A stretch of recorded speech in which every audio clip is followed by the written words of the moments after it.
Assalamualaikum dan salam sejahtera. Kembali lagi ke channel Hero Malaya. Kali ini kita ingin menceritakan pengalaman berharga yang dikongsi oleh bekas juruterbang Tentera Udara Diraja Malaysia, iaitu Major Bersara Dr. Nur Ibrahim Sulaiman, 70 tahun, yang berkongsi pengalamannya ketika berhadapan dengan ancaman komunis pada satu masa dahulu. Peranan TUDM juga sangat besar. Malah sebagai juruterbang helikopter Nuri sebenarnya menghadapi ancaman lebih kritikal kerana mereka diburu, bukan pemburu. Sebagai juruterbang helikopter yang sering keluar masuk ke kawasan operasi untuk mengangkut pelbagai keperluan anggota, kelibatnya sentiasa diintai komunis dan menjadi sasaran peluru pengganas. Komunis ini dia tunggu saja helikopter datang. Kemudian mereka serang ketika helikopter terapung di udara untuk ambil anggota yang meninggal atau cedera, dan bila diserang mereka tidak boleh berbuat apa-apa.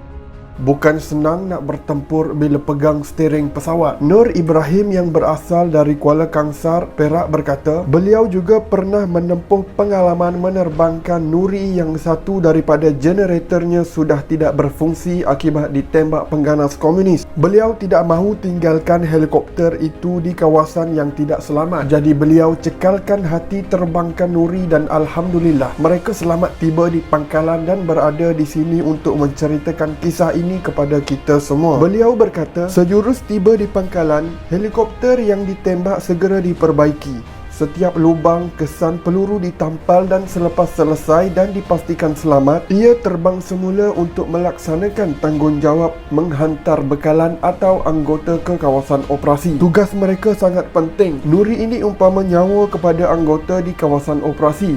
Merekalah yang hantar bekalan makanan, bawa keluar masuk anggota cedera atau meninggal. Menceritakan pengalamannya, pemegang ijazah kedoktoran dalam kajian khusus berkaitan Nuri itu berkata, antara konvoi yang paling tidak dapat dilupakannya adalah ketika satu konvoi Regimen Askar Melayu Diraja diserang hendap komunis di satu jalan berhampiran Gubir di Sik yang mengakibatkan 5 wira negara gugur. Nur Ibrahim berkata, selepas serangan pada April 1975 itu, beliau yang ketika itu baru memegang jawatan pembantu juruterbang diarah pergi ke lokasi serang hendap itu untuk membantu mengeluarkan mayat dan anggota cedera. Bila sampai ke lokasi, Nuri tidak boleh mendarat disebabkan banyak jerangkap samar di situ. Jadi mereka hanya terapung di udara. Di bawah nampak ramai cedera dan mayat sudah diikat pada tali untuk ditarik naik ke helikopter. Keadaan agak sukar untuk menaikkan mayat pada masa itu.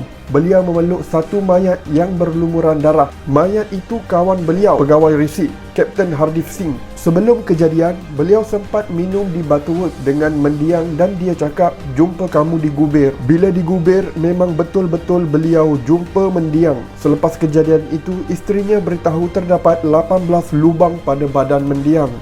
Beliau yang juga seorang daripada 32 penerima pingat tentera udara berkata, bagi saya, orang muda kurang patriotik bukan 100% salah mereka. Tapi tiada orang nak cerita sejarah ini.